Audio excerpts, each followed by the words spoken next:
Welcome to the April 5th, 2022 meeting of the Chatham Select Board. This meeting is being recorded and will be available shortly hereafter for scheduled and on-demand viewing on any smartphone or tablet device. If anyone else is recording the meeting, please let me know. Pursuant to Governor Baker's June 16, 2021 signing of an act relative to extending certain COVID-19 measures adopted during the state of emergency, including the extension of his March 12, 2020 order suspending certain provisions of the open meeting law, that's General Law, Chapter 30A, Section 20, until July 15, 2022, this meeting of the Chatham Select Board is being conducted via in-person and remote participation. Every effort will be made to ensure the public can adequately access the proceedings as provided for in the order. A reminder that persons who would like to listen to this meeting while in progress may do so by calling the phone number 1-508-945-4410. Our conference ID is 203-386-491#. Or you can join the meeting online via Microsoft Teams through the link on the posted agenda.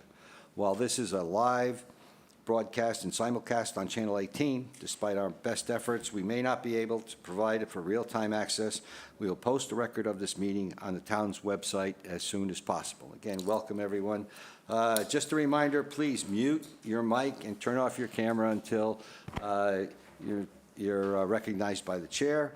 Let's start with a roll call. Vice Chair. Shireen Davis, present. Yes, It's okay. Our clerk, Corey Metters. I'm here, present. Select Board Member Dean Nicastro. Present. Select Board Member Jeff Dykens. Present. And the Chair, Peter Kokolas, is present. Just a quick overview. I have one change, which I'll mention. We'll start with our minutes. Then we have announcements and agenda item requests. That's just simple announcements and agenda item requests, just as it says. Next, under new business, there's a agenda item that says public comments on business agenda. We're going to delete that because we have it coming down the next set. We'll start with new business, and we have public comments on business agenda. This is where we had it, and then, excuse me, we delete it, and then we go into business agenda, drinking water and testing, pumping and update, and if this gets confusing, I'll be going over this as we start. Okay, and public comments are welcome during that time. Then we have public comments on the following business agendas. An application for a special one-day alcohol permit from the Monomoy Yacht Club on 2 dates, a request for a one-day entertainment permit and sales on property for Witches on Water event. Then we could consider a request for sale on town property for the Chatham Garden Club, and that's for plant sales. Then we have a Mill Hill Road, no parking signage and guardrail installation. Then we'll discuss the mobile food vending regulations and consider policy decisions. And then finally, an open meeting complaint, we'll discuss that. After that, we'll go into an executive session, which we'll talk to later. Okay? Given that, let's start with our minutes. Do I have a motion to approve? So moved. Second. Second, any changes? Dean and Shireen. Thank you, Mr. Chairman. A couple. At the beginning, I think that the design contractor for the Eldridge Garage project was present. I think he actually said something. I don't recall his name. So his name should be added. Kurt Raber. Kurt Raber. Thank you, Jeff. And then the same edit in 3 places on pages 4 and 5. On page 4, under B, the second full paragraph, second to last line, where it says, looking at upgrades, ADA compliance, infrastructure, parking. After the word parking, I'd like to insert the phrase liability and insurance considerations. Liability and insurance considerations. And then on the next page, I want to make the same insert in 2 places. Under the motion at the top, first full paragraph after the list of names, in the 3rd line, it says infrastructure parking. Would like to insert the phrase liability and insurance considerations. And then under the amended motion, and the third line toward the end, infrastructure, parking, and liability considerations. And then one final edit on page 13, the second to last paragraph. At the end of the first sentence, where it says in the third line, the law preempting municipal law were cited, I'd put a comma and add this phrase, as well as an issue under municipal law, as well as an issue under municipal law, period. Thank you. Thank you, Thank you, Mr. Dean. Chairman. Any others? Yes, Shereen? thank you, Mr. Chair. Page 15, the top of the, in response to the Airport Commission, Mr. Gagan's presentation. The paragraph before, I'd like to insert a paragraph or a statement before the Airport Commission Chair Harrison, so it would be after Okay. he has hoped to clarify lots. It was noted that a member of the Select Board recommended that the Planning Board and Airport Commission meet and conduct working sessions on the bylaw and then ask for public comment. You get that, okay? Okay. Thank great. you. Thank you. All right, let's take a vote, unless I see any others. Start with Shereen. Aye. Corey? Aye. Dean? Aye. Jeff? Aye. And the chair says aye. Thank you. Next are our public announcements and agenda item requests. We'll start with the Select Board. Anybody on the board? I have one. Okay. I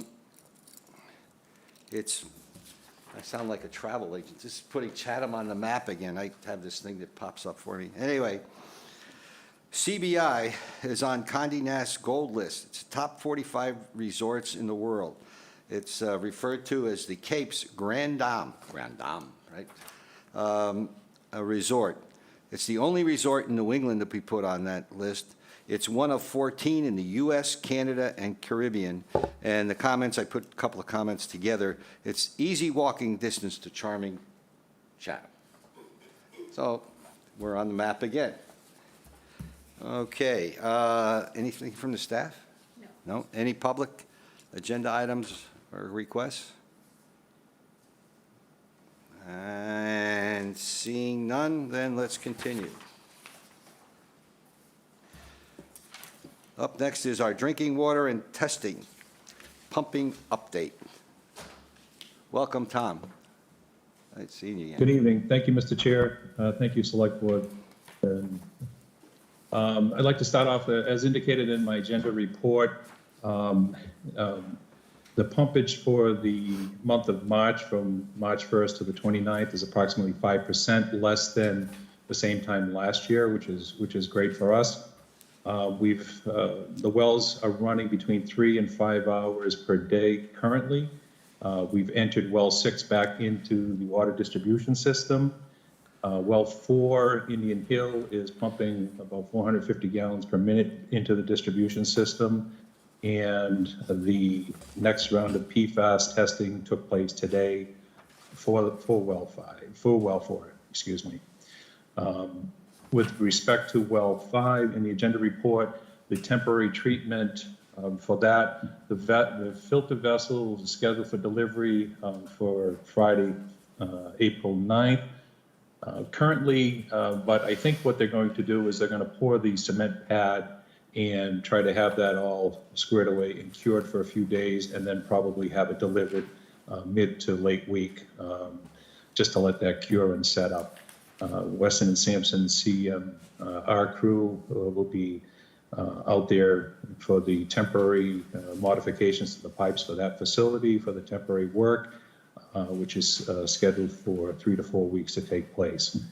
The startup for the temporary PFAS system is scheduled for mid-May. So that's looking good. On the permanent side of things, well 5 and 8, we're at the 30% design submittal that took place March 15th. Review, the meeting took place on the 23rd, I believe. With respect to wells 10 and 11, Mass DEP approved the approval to bid for the project. Official approval will be pending DEP's backlog and staff shortages, so that might take a little bit longer than we anticipated. The project approval by the ZBA took place on March 24th. It was presented to the planning board on March 28th. They did have some concerns with the drainage and wanted to continue that until April 12th, where we'll meet before the planning board again.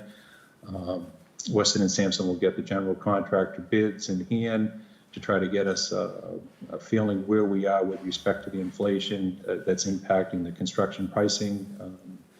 So we'll know better at that point. They have worked the design to include solar panels into the roof for the pumping station as a bid alternate. Currently, it went to central registry on March 30th. It's filed the sub bid for Thursday, April 21st at 2 p.m. General contractor bid will be opened on May 5th at 2 p.m. And the construction duration has revised because of the supply and demand that we're seeing issues with. It's now been moved to 12 to 18 months. So we're seeing again, the shortages and impact from construction schedule. It's been significant for everything in construction field currently. We see this completion schedule for the project being fall of 2023 for wells 10 and 11. With respect to the PFAS, that included the attachment at the end of your agenda report. I also gave a larger copy because we have so much data now that it's actually getting tougher to read on the smaller prints. As you will note, the raw water readings were the quarterly average is 21.4, which is slightly over the 20 NGL. The treatment under the section under the treated section, you'll see falls just below the threshold at 17.5 and 18.2.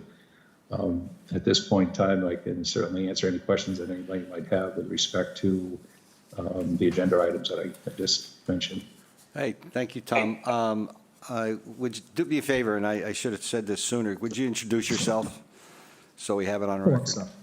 Yeah, Tom Temple, Director of Public Works. Okay, I have On the chat. 2 questions before I send to the board. They may be partly Dr. Duncanson. I see that he's on.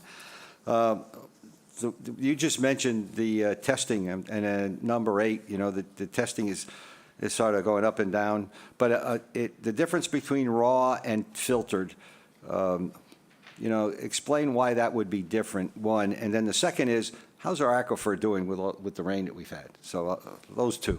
Go ahead. Okay. First of all, the raw is the untreated. We don't run it through the treatment plant itself through the system. So it's coming before it goes through any of that. The other is the treated, which you'll see a little bit lower readed. It's just below the threshold.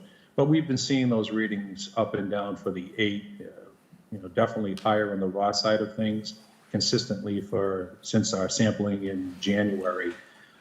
We had January, February, March. They've all, with the exception of February, they've all been over the threshold. And, you know, the treated has been just below and right at the threshold. So as far as the aquifer, we didn't have a significant amount of rain this past year again, so we're below where we really should be at this point. We're supposed to be getting more rain over the next 2 or 3 days, which might bring that up a little bit. You know, the chart's up there, as you can see.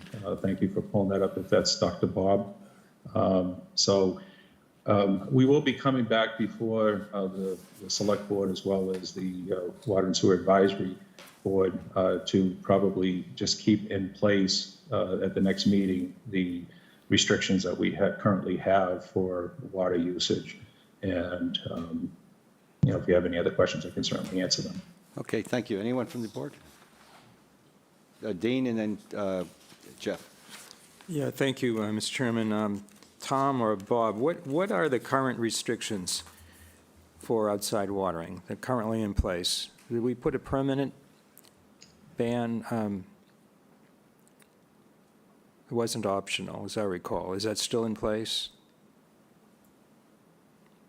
I think Tom Barr's got his hand up. Hey, Tom, I don't think he heard you.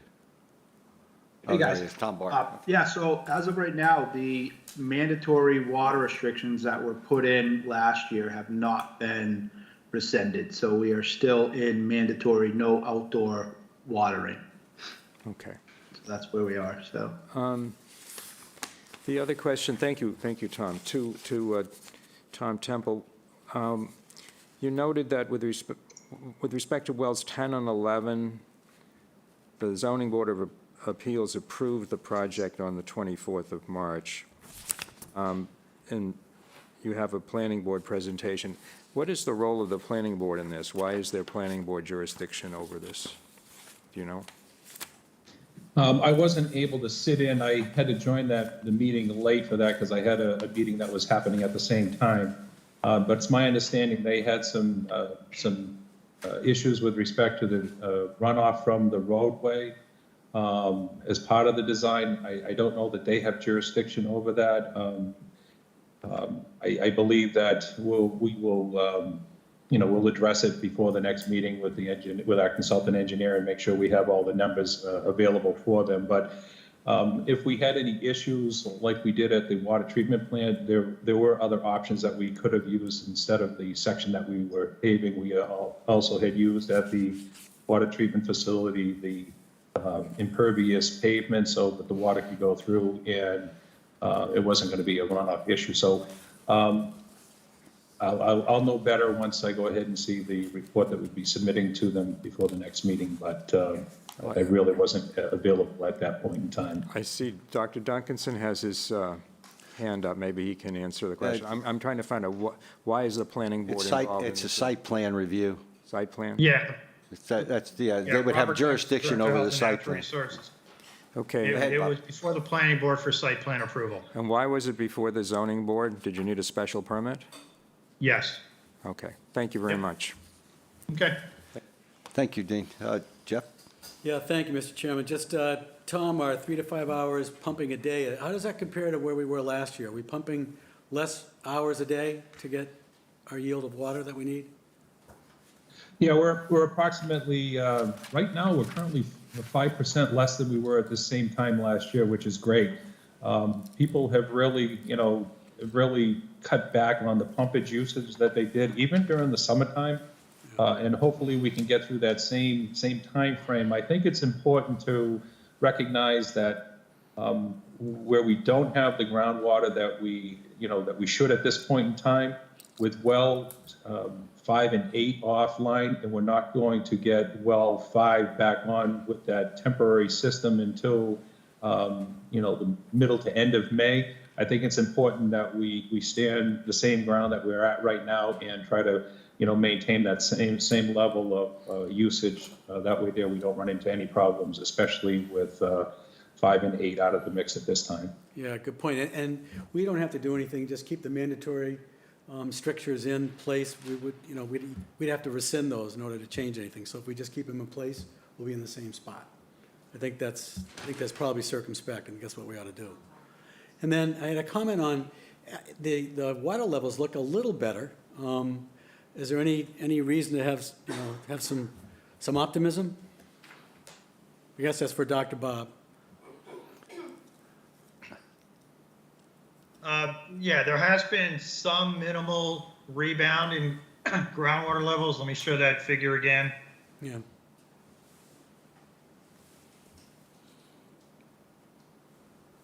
But you have to understand, if you notice, these graphs go back to January of 2019.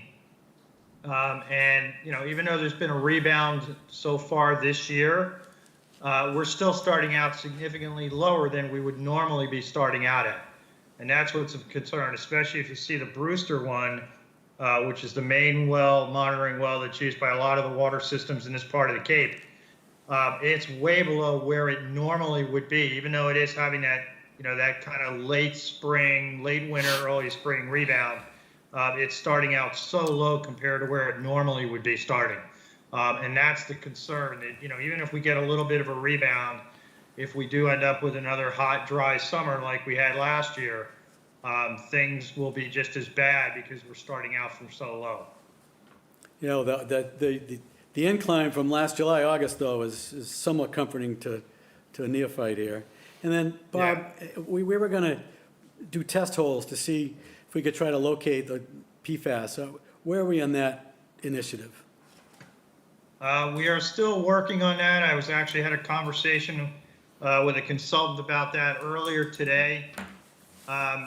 We've kind of restructured it a little bit just because of the fact that, and we haven't had this discussion with the board yet, it's not necessarily absolutely critical that we find the source of the PFAS because we have to treat at the wells anyway. Yeah. It's not like, oh, if we find the source, we don't have to treat.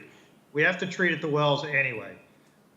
So it's not absolutely critical. So we're looking at it from, does it make sense to spend money to find something that we already know is there, we have to treat anyway? Or do we take those funds and put them towards, getting wells 5 and 8 back online quickly? I did have a conversation with a consultant today who has done decades of work on groundwater in Chatham, and actually worked on well number 8 for the town. We may be able to do some of this work in a less expensive fashion than we were originally anticipating. So I'm still working out kind of the scope and exactly what we need to get done. So that is still in the works. Okay, good. Thank you, Bob. Okay. Thank you. Tom Barr, you had your hand up before. I don't know if I'll give you a chance if you really want to speak. Nope, Dr. Bob answered it. Okay, great. Thank you very much. Anybody else? All right. Anybody from the public? Okay, seeing none. Thanks, Tom. Thanks.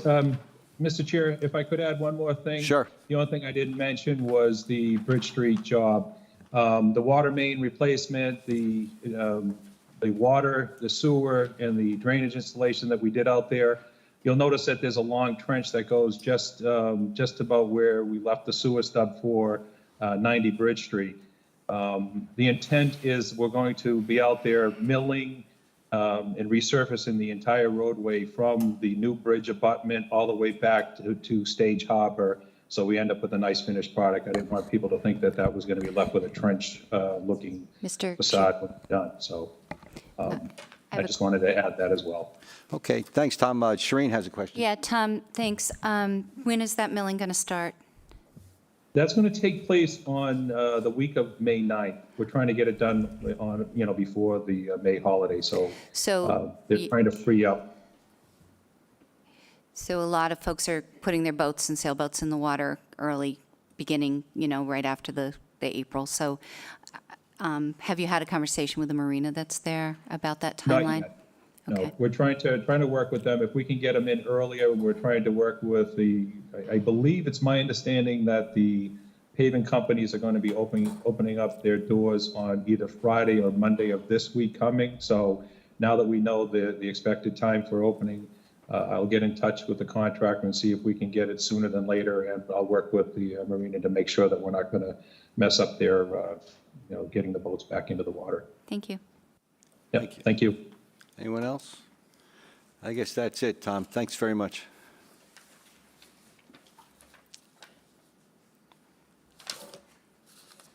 All right, let's move on.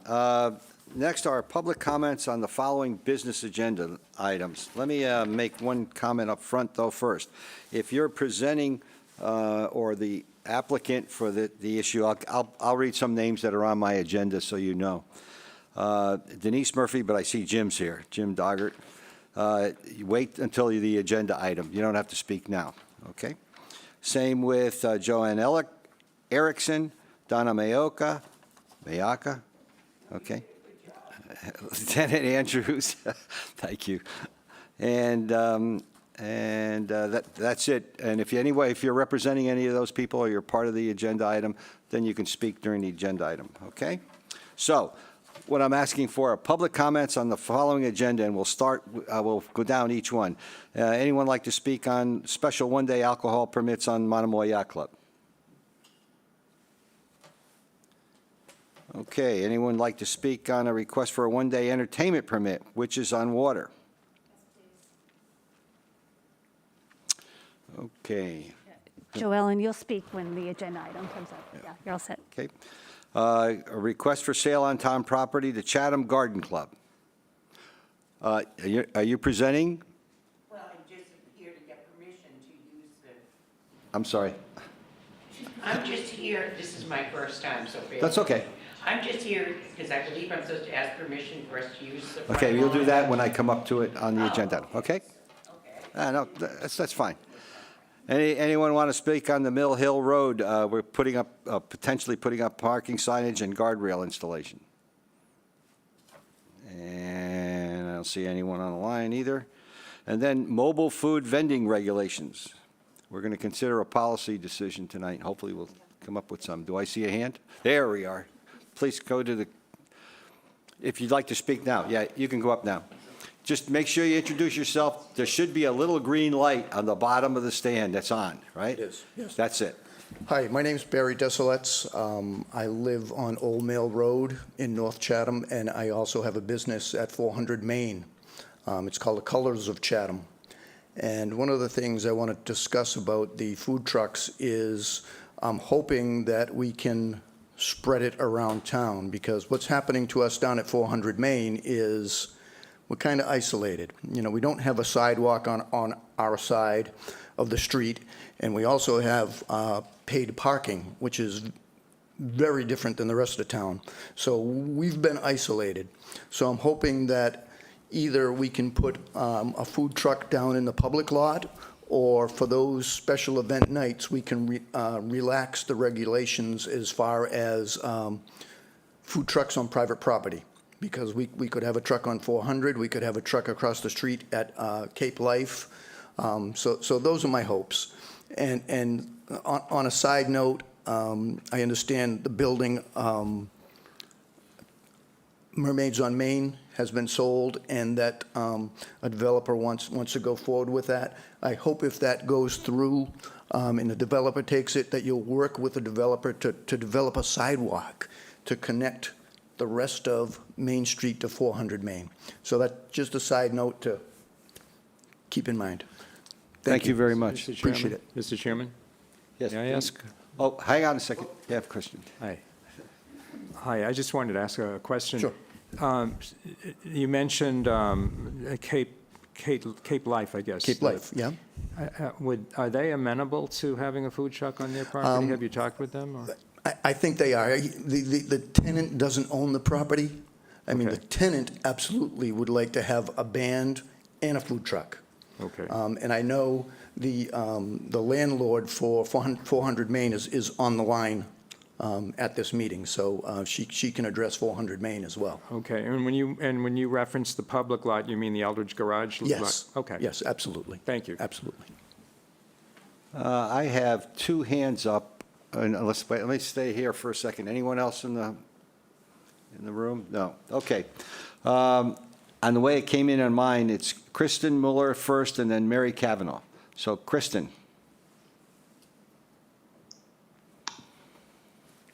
Hi, excuse my voice. I have a little bit of a sore throat, so that's why I'm online and not at the meeting.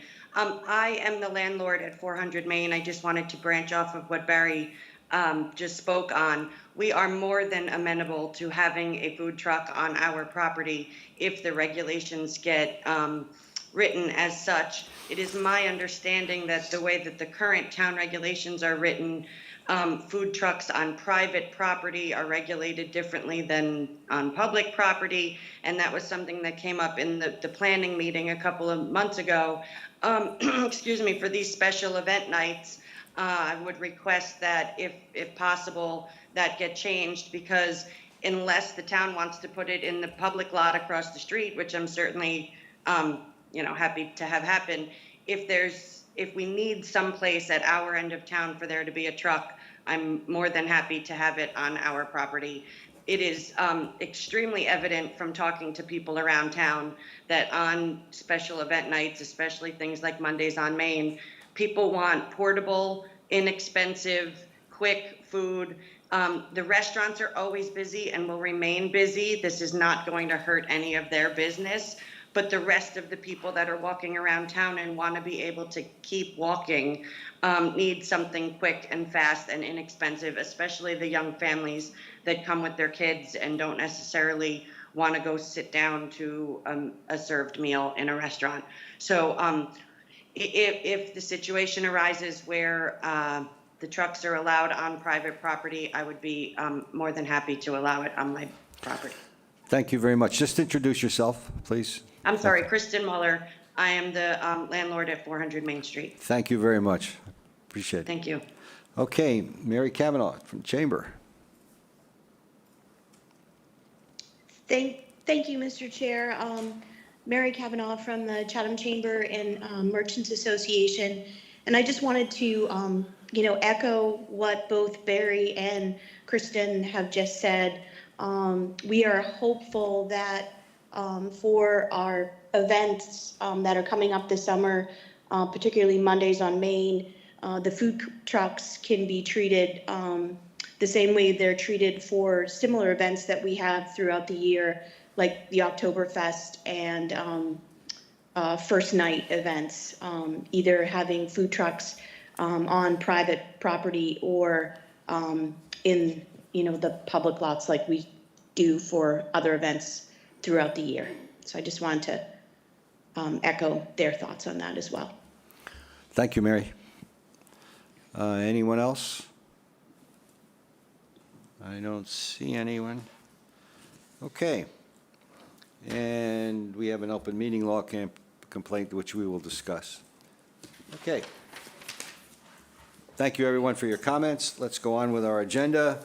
First one up is our application for a special one-day alcohol permit on town property for community center in Oyster Pond, Monomoy Yacht Club. Jim, welcome.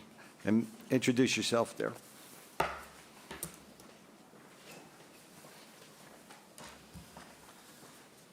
Well, thank you. Jim, just a minute. I have to make a public statement. I'm a member of the Monomoy Yacht Club.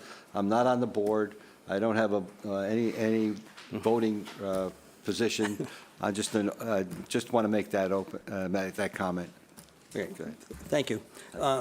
I'm James Doggart, Commodore of the Monomoy Yacht Club, and I'm here tonight to request the one-day alcohol permit on May 5th for the community center and June 11th for the Oyster Pond property. We will be serving beer and wine at those events, and we plan to purchase the beer and wine from A.J. Luke's. There will be no cash transactions, and the events will not be open to the public. It'll be members only. Okay. Any questions or comments from the board? Dean? Mr. Chairman, just a question, I guess to Shauna. The application for the June 11th event, isn't that just for wine and malt? That's because the top box was checked for all alcohol. Am I correct on that? As a nonprofit, they are eligible to request the all alcoholic beverages. Yeah, I didn't think they were asking for that, though. Since the application is received. Okay. Because I thought it said that in the cover memo. All right, as long as you're comfortable with it. Just one other question. Jim, is there any limit at the June 11th event? Is there any limit on the number of drinks per person? Typically, we do not limit it. We've never had an issue with that. We will be hiring a professional bartender, and we'll be sure to ask him to keep control of the disposition of the liquor. Okay. I'm done, thanks. Okay, Shireen and then Corey. Hi, how are you tonight? Great. Did you mention how many folks you intend to serve that evening, those 2 evenings? Say that again, please. Do you know how many people you're going to be serving? I would guess we're going to have about 100 members at each of these events. It could be plus or minus 20. Okay. Are you planning on doing any, I know that some of our events, and I'm not sure we've done it at Oyster Pond or not, downtown we've demarked areas to make sure that it's just the event area, that it's limited to the event. Shauna, do you have any recollection? This would be, to my knowledge, this would be the first private event held down at Oyster Pond, so I'm not sure how the public would be excluded from the area, so I don't know what the plans are for that. Okay, did we have any discussion on that? I mean, you know, only because it's a public safety. Well, I think concern. we've had our annual beach party at Harding's Beach, and typically we'll have like little fencing to keep our cars and our folks away from other visitors to that area. And I would envision the night of the, or from 5 to 7 p.m. On the 11th, that we will be able to kind of cordon off that area where the grass is and the picnic tables are. Great, those are my questions, but I do have one comment. I think it was back in 2019, I had an agenda and request to talk about the functionality, private functions at the community center and sort of put together a policy at some point, so maybe we can address that at some point. But I'm in favor of this application. That's true. Yeah. Corey? Well, Shereen just mentioned the reminder. We are long overdue for a request back from June of 2019 on community center use and on private functions. So I don't want to tie up this particular applicant, but we should probably do that sooner than later. Yeah, you know, I remember making a comment about that at one of our meetings. We didn't follow through with it again. And COVID got in the way of that one. Right. So, and then if let's be clear, for the Oyster Pond event, you actually do have like a physical, like some kind of fencing that you do have available for your function. Was that? I don't know if I heard you correctly, sir. Well, we have those like guardrails or like 2x4s that keep people away from like a little fence. We'll have some pop-up tents that we'll be using as well. I'm not sure we have a real fence, but we have a way of cordoning off the. No, I think I would support like best efforts to give some kind of delineation of the event, so the public is going to be present, but they're going to kind of understand that this is an event going on. Doesn't have to be a hard wall, but some type of effort, I think, would be very beneficial for everybody. Yeah, we do have signage that we use actually at Harding's Beach as well, saying it's a private event. No, I think that would be fine. Okay. Okay, any other comments? Jeff? Seeing none? Okay, can I have a motion to approve? Chairman, I move to grant a special one-day liquor permit for all alcoholic beverages to Denise Murphy on behalf of Monomoy Yacht Club for Thursday, May 5th, 2022, from 5 p.m. to 7 p.m. at the Chatham Community Center, and to further grant permission to possess, consume alcohol on town property as associated with this permit. Second. Second. Discussion? Seeing none? Jeff? Aye. Dean? Aye. Corey? Aye. Shereen? Aye. Chair says aye. Next one? Mr. Chairman, I move to grant a special one-day liquor permit for all alcoholic beverages to Denise Murphy on behalf of Monomoy Yacht Club for Saturday, June 11th, 2022, from 5 p.m. to 7 p.m. at Oyster Pond Beach picnic area to be clearly delineated, and to further grant permission to possess, consume alcohol on town property as associated with this permit. Second. Second. Discussion? Seeing none? Shereen? Aye. Corey? Aye. Dean? Aye. Jeff? Aye. Chair says aye. Thank you, Jim. Thank you very much. Thank you. And Mr. Chairman, I think you had a formal agenda item request by Shereen Davis and Yes, I did. Mr. Metters. It was. We'll put that on again. Okay.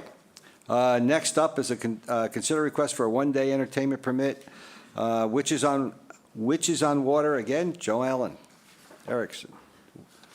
Welcome back, Joanne. Joellen, excuse me.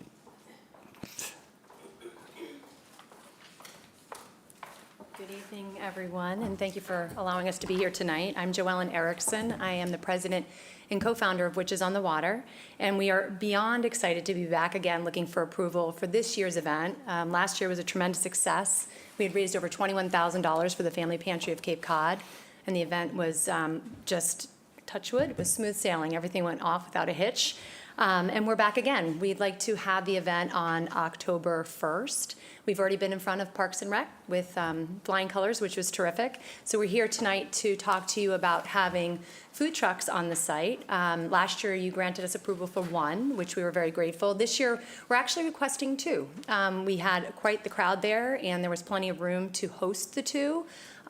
So we're going to shoot for that this year, if you're agreeable. We're also looking to have entertainment again this year. Last year, we had our MC, Stephanie Viva, who had recorded music.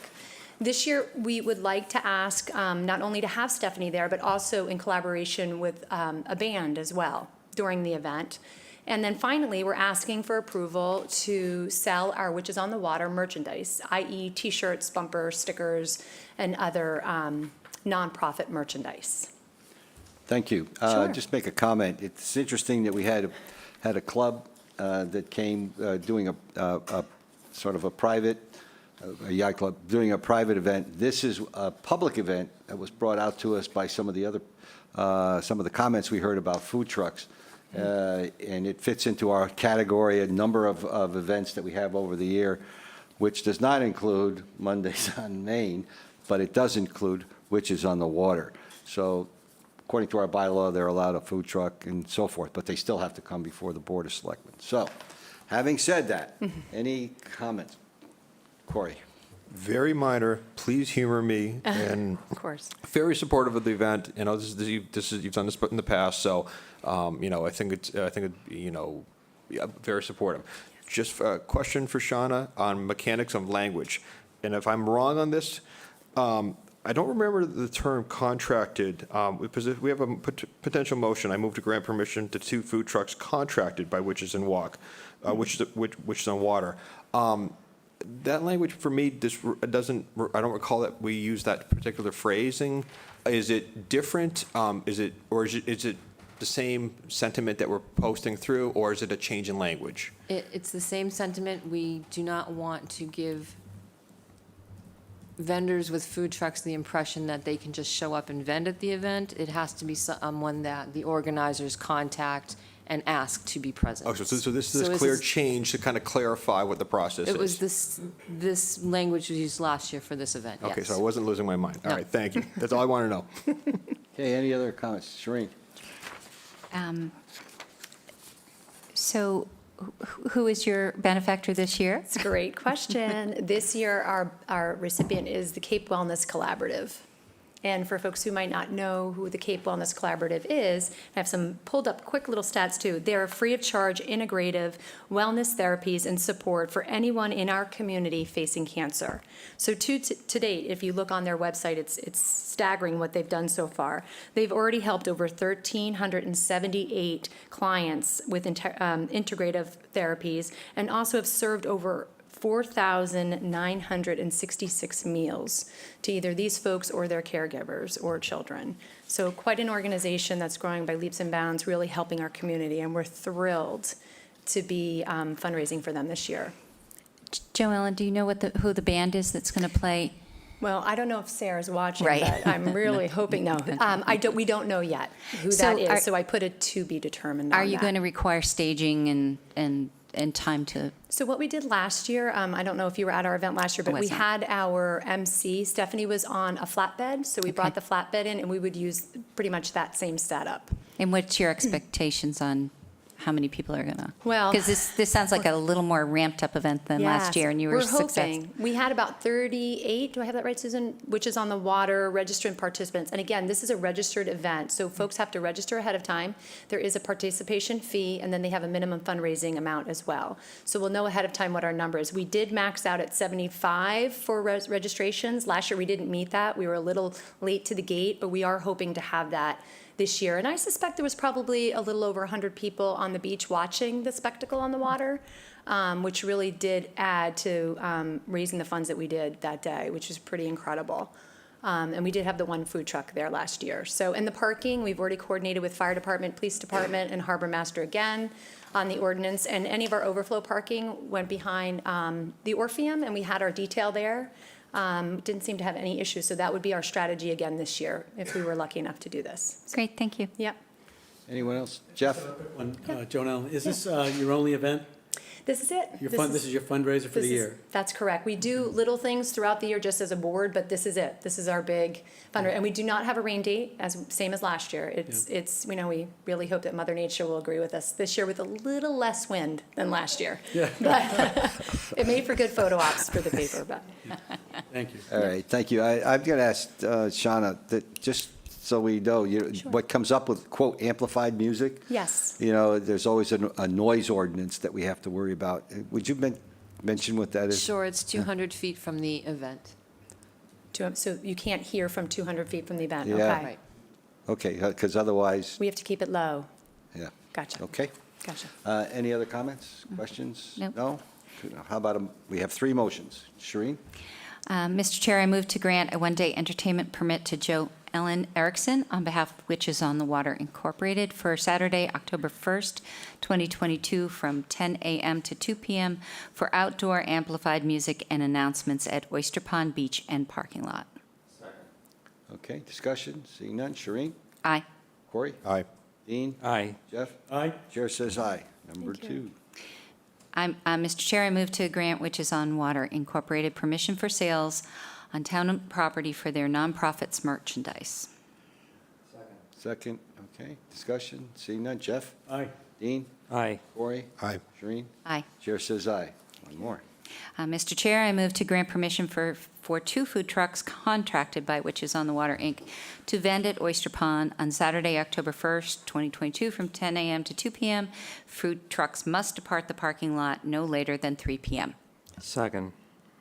Second, discussion, none. Jeff? Aye. Dean? Aye. Corey? Aye. Shereen? Aye. Chair says aye. Terrific. Have a good Thank you, event. everyone. Good luck with Thank the you very project. much. Thank Thank you. you. Have fun. Good luck. Thank you. Okay, next is, excuse me, consider request for sale on town property, Chatham Garden Club.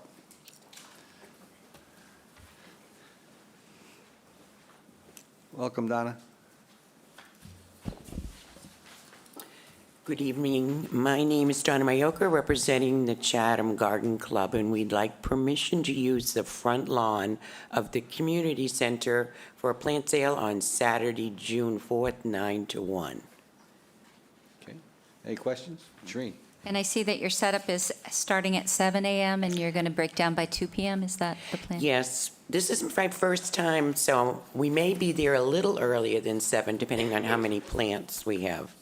Well, typically, what kind of plants do you have? Perennials, usually. Perennials. We will have some annuals, too. Okay, Hopefully shrubs. yeah, great. Okay, thank you. Corey? Just for clarification, I think we should specify the cleanup can be 2, because on the application it says 1. I just want to give them a leeway. Because right now it says, time frame set up 7 a.m., event start 9 a.m., event end 1 p.m., cleanup finished by 1 p.m., so I would prefer to give them an extra hour to. Thank you, so would I. Yeah, Got it. unless you're going to be really quick. Okay, any other comments or questions? Have a motion, please. Mr. Chairman, move that the board grant a special permit for the sale of goods and town property to Chatham Garden Club for sales on town property at the community center on Saturday, June 4th, 2022, from 9 a.m. to 2 p.m. Okay, second, Second. discussion, seeing none. Shereen? Aye. Corey? Aye. Dean? Aye. Jeff? Aye. And the chair says aye. Good luck, Don. Thank you all. Thank you. Take care. Have fun. Okay, next up is a Mill Hill Road, parking signage and guardrail instruction. Is Lieutenant Goddard. It's Dick Hunter, Not the Lieutenant chair, Goddard. yes. Yes, I'm not Lieutenant Goddard. He No. has a prior arrangement. That's right, I was going to say. Go ahead. Dick Hunter, Chairman, Traffic Safety Committee. Mill Hill Road, we're requesting no parking signs from Meeting House Road to Dusty Miller Road, both sides of the road. This is a request that came to us through the Chatham Board of Health. As you know, the roadway there is a narrow road, and it's got truck traffic all day long. And if you look in the handout that you have, there's a map. It actually shows that the center line of that road is not in the center of the existing road. It's more skewed to the north of where it should be. So because of that, also the guardrail that's requested, it's on the corner, right by 32 Mill Hill Road, and it's the fact that that lot slopes off so much, when things get moved over, it's going to require a guardrail, so it doesn't end up down in the yard there. So I guess that's, any Corey questions? and Dean and Jeff. No, I made that observation also. I mean, it's typical that you're going to have the road layout and then X amount is paved, but it may not necessarily be from either side. But looking at the map and the actual layout of the center line of the road, I was very surprised at how little on one side there was of actually paved surfaces. So I know this has been an area of great discussion. I'll leave it as that. I think, this is one of many efforts that we should do. Let me back up a second. First of all, understanding this layout, I'm a little surprised we couldn't have taken some further aggressive action maybe earlier based on this actual layout, but past the past, let's move forward. The guardrail and the signs are something I think are absolutely appropriate. Not only are they're beneficial for pedestrian safety and vehicular safety, I think it's going to be a step in a larger goal of getting this area more in compliance and more navigable and more appropriate for traveling. So the guardrail and the signs completely supportive of. Dean? Thank you, Mr. Chairman. Dick, just a couple of questions. So when I look at this map, so the line in green, which has stakes, that is the extent of the roadway on the north side, right? This right-of-way? My map doesn't have green, so Well, I'm whatever not it is. sure. Which, mine's in black. I think, Mr. Chairman? Go ahead, Dr. Bob. Yeah, it's Oh, yeah. Bob Duncanson, Health and Natural Resources. Maybe I can help you guys out here a little bit. The line in the middle, all right, well, let me put it this way.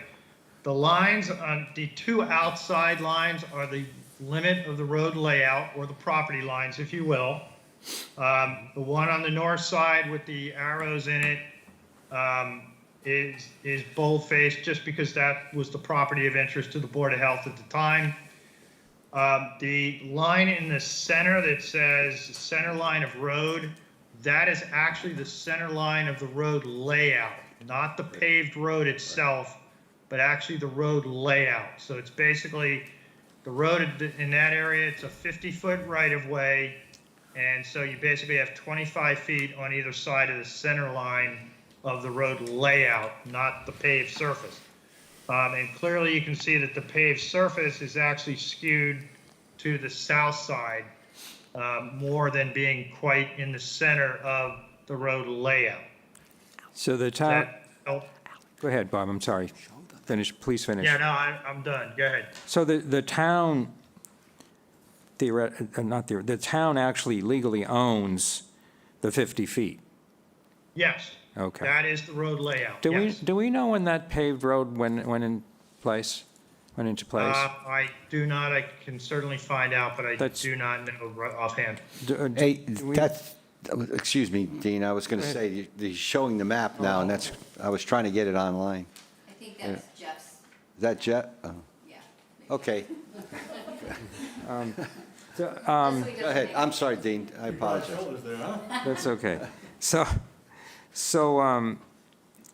do we know when this photograph was taken? Because I know there's been some cleanup that's taken place already. This is a photograph from last fall. Okay. Because this is still showing items within the town layout. Yes, the cleanup within the town layout has not yet taken place, Okay, at least by the town. The property owner has done a little bit of cleanup. The contract has been sent to the vendor that we chose to do the cleanup, and I was in contact with them last week and expect to get the signed contract. Frankly, I thought I might get it today, because they indicated it was just a couple of days away from getting it signed on their end and sent back to the town. Then we can issue a notice to proceed.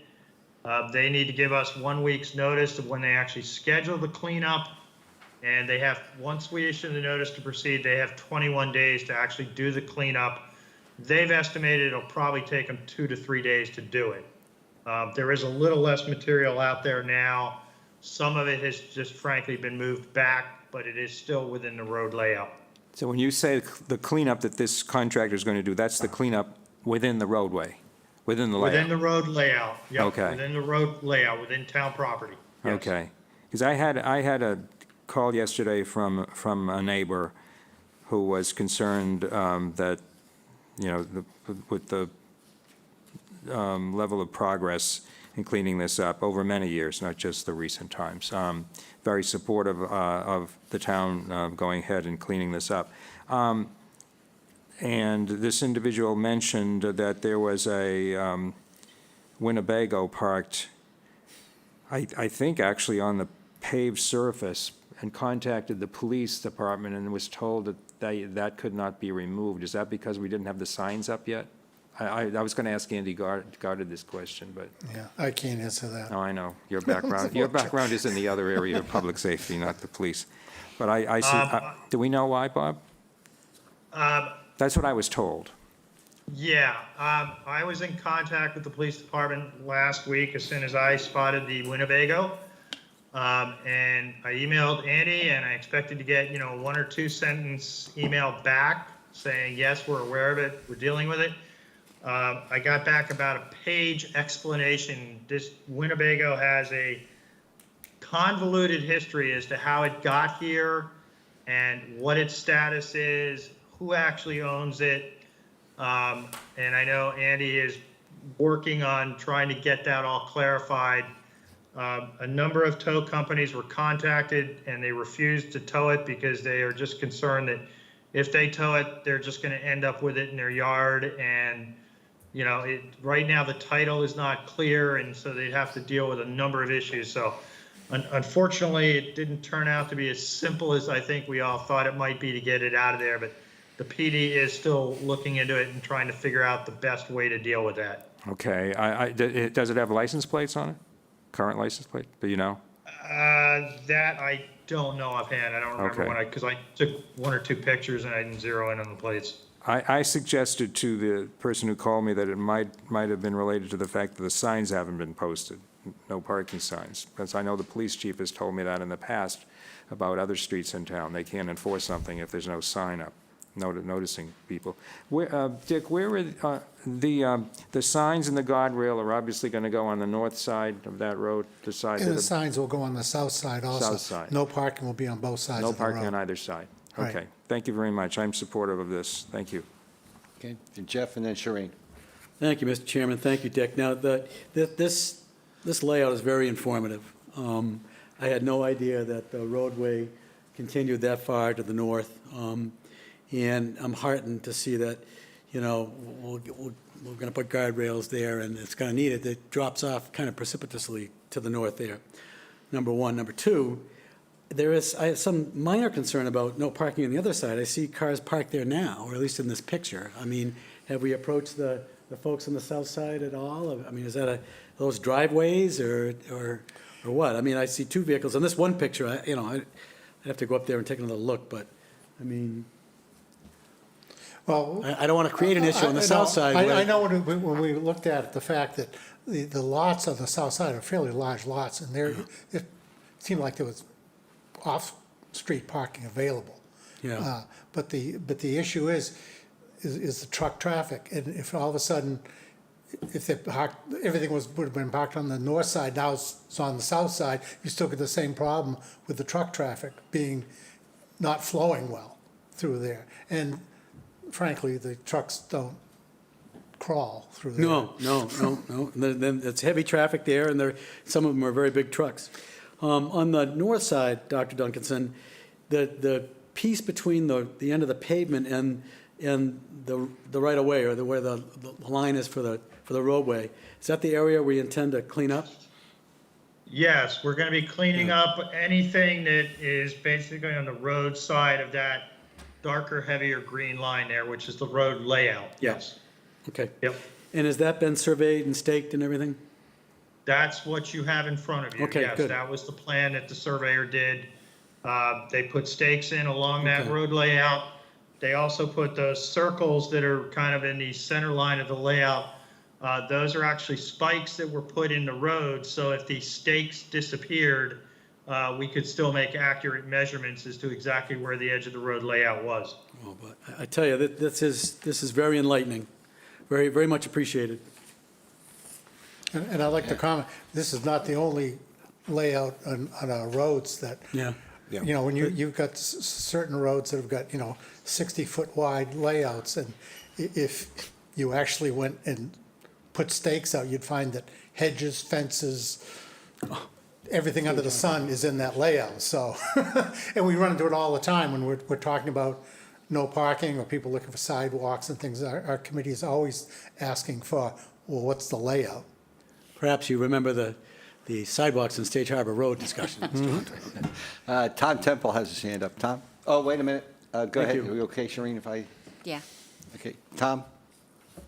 Yeah, I also wanted to add where the guardrails are concerned, because if you go out to the site and you look, you'll notice that there's a lot of wood that's perpendicular to the right-of-way layout that extends, and there's stuff that's piled up on top of that. So once you remove all that stuff, you do have some steep slopes that go down that would require the guardrail to be installed once all that material and all the stuff that's piled up there is removed. So it is necessary for the guardrails in that location.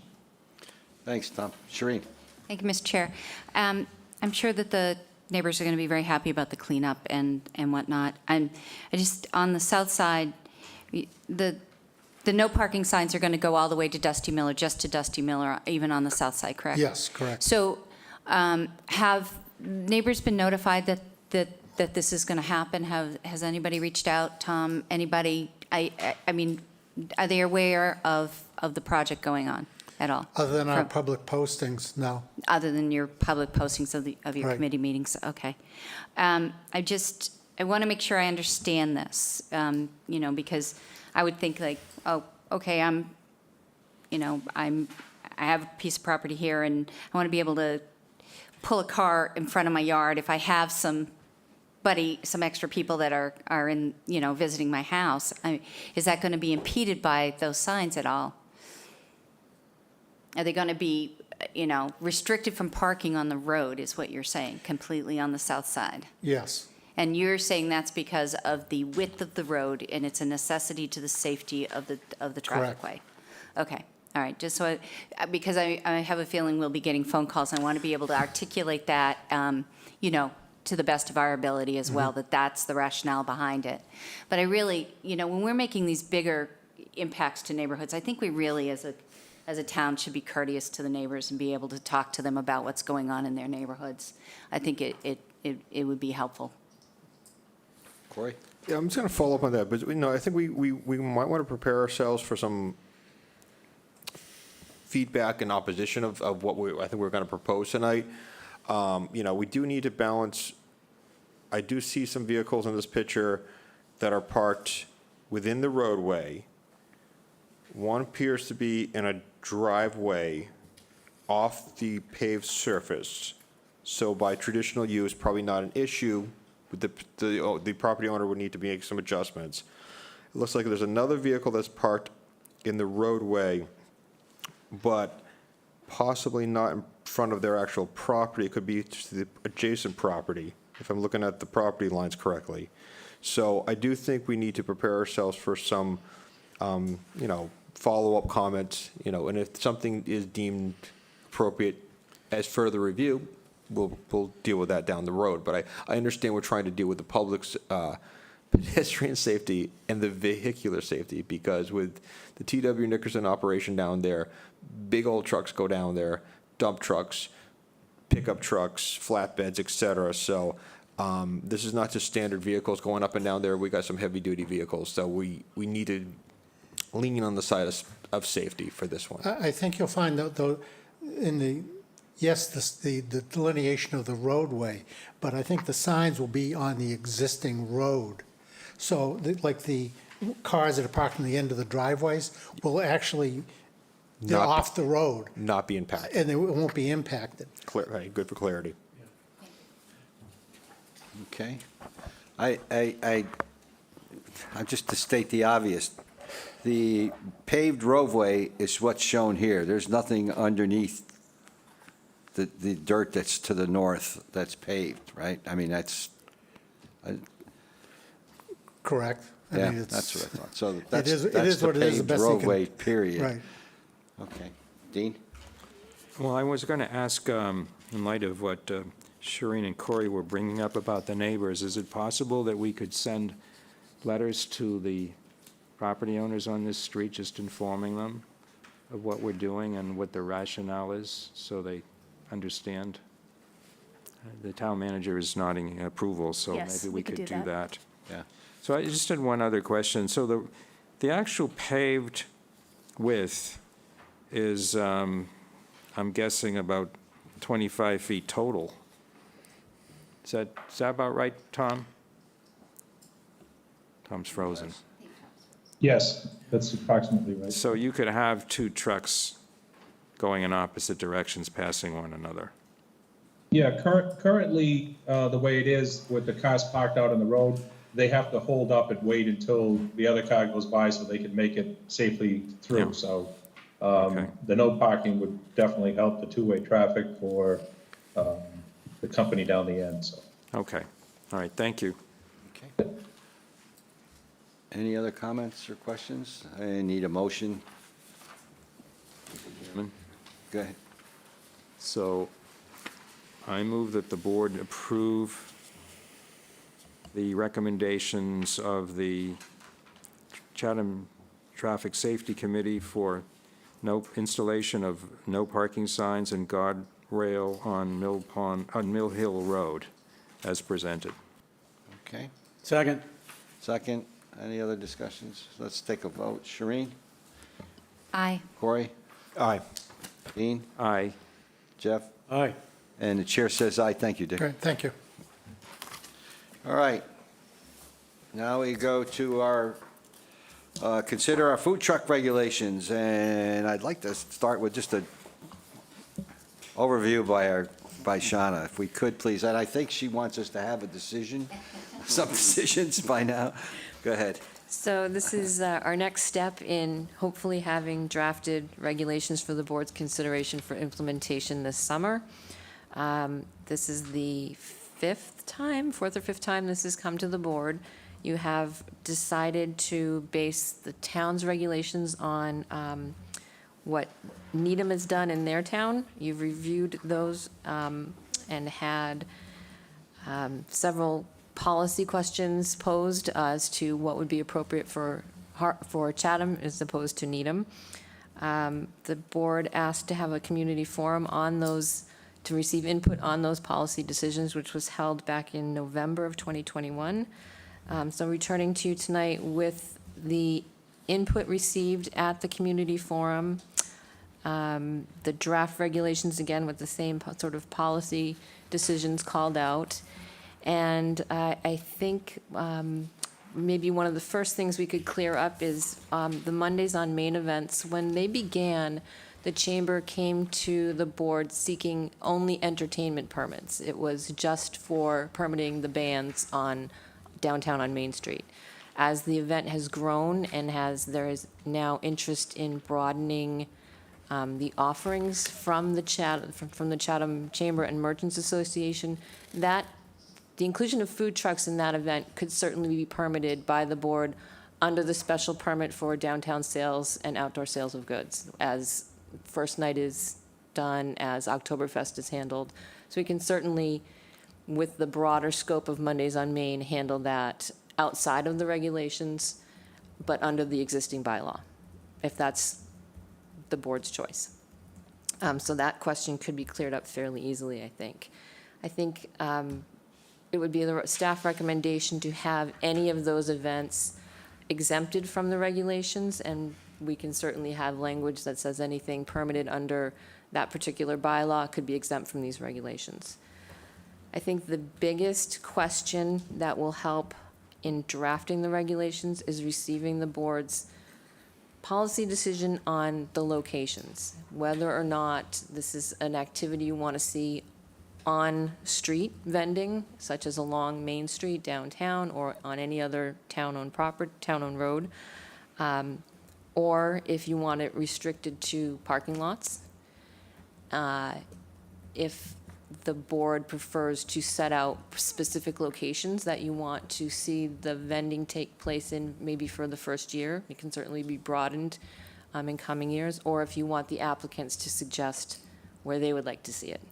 So that sort of that big picture, where is this going to happen, would be the first decision point that would be helpful in drafting the regulations.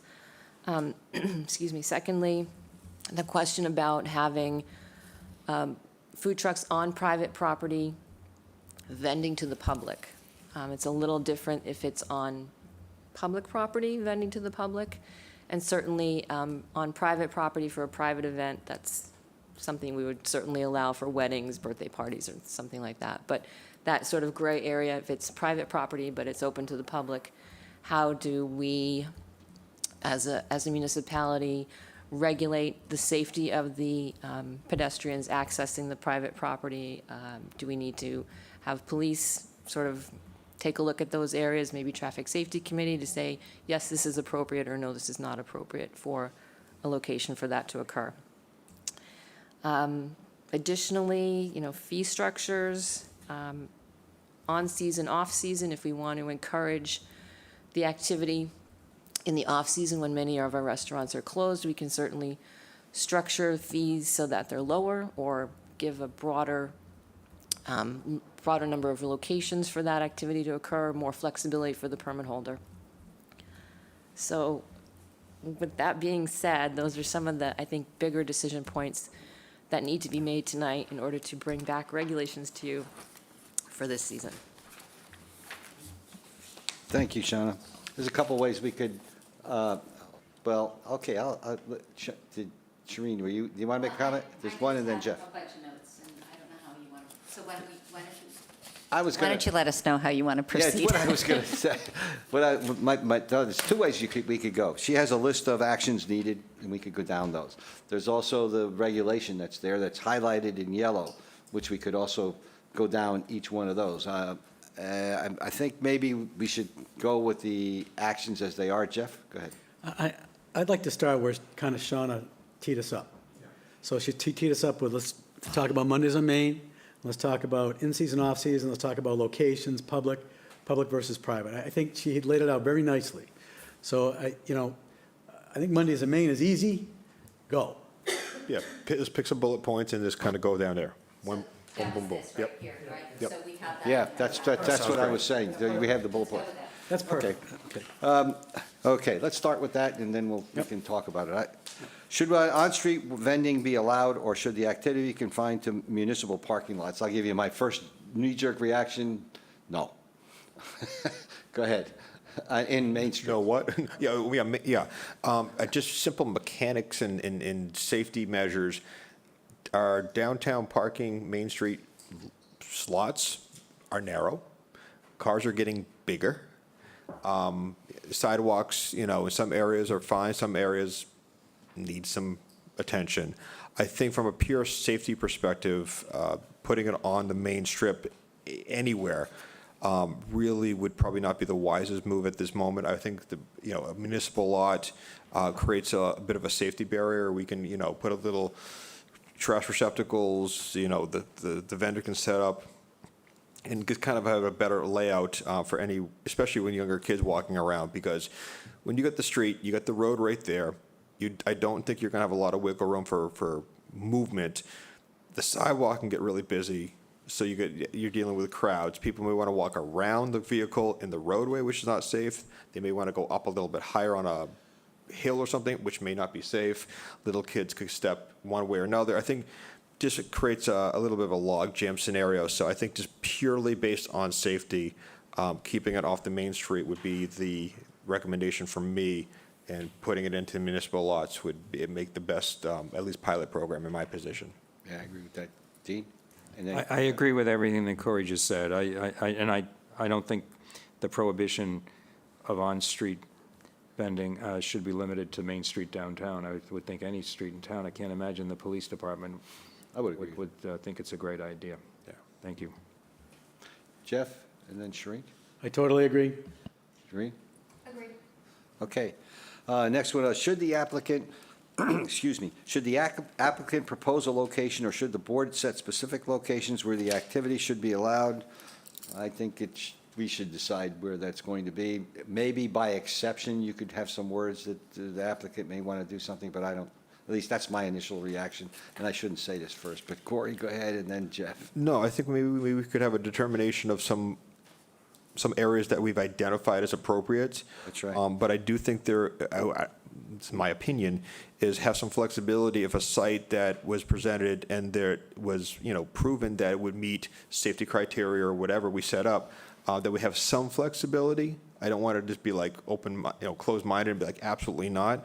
If an applicant came in and said, no, I want to do this at this location, and spell out the safety measures and, some criteria that we establish, I think we should have some of that flexibility. Okay, Corey and then Shereen. Excuse me, Jeff and Shereen. So do we want a list of locations that we would find acceptable? We have the locations that are currently being used for those special events. So I think those are kind of grandfathered because I think they've worked well in the past, one might say, or Shauna would let us know if they haven't. I think the only exception may be the use of the Kate Gould parking lot, which is traditionally used for Oktoberfest, but that may not be appropriate in the summer season. Okay. Right. I think we've discussed, or at the forum, several locations were discussed, such as the rail trail parking lot on 137, Harding's Beach, maybe after hours, Oyster Pond Beach, again, after, 5 o'clock or so, or some of the things that have been suggested. That's the elementary school, did you say that? That is another question, as it During is the leased to the school district, it may not fall under our jurisdiction, but under the school Yeah. committee's jurisdiction. Okay, Jeff? Yeah, so I think municipal lots, the lot downtown, Harding's Beach, Route 137. And Harding's Beach, I want to talk about time there. I think during the day is okay, too, because folks are looking for food during the day, but I don't know. Yeah. Just, I believe we're in our second year of a concession contract for the roaming food vendors, so that would be the ice cream truck that goes down there. I don't know how Park and Rec would want to handle that traditional contract with possibly a new one. So that could be worked out. Why couldn't we do the same thing we do with ice cream trucks? We could do it, but the ice cream trucks are contracted through a request for proposal. Okay, Shereen, then Corey.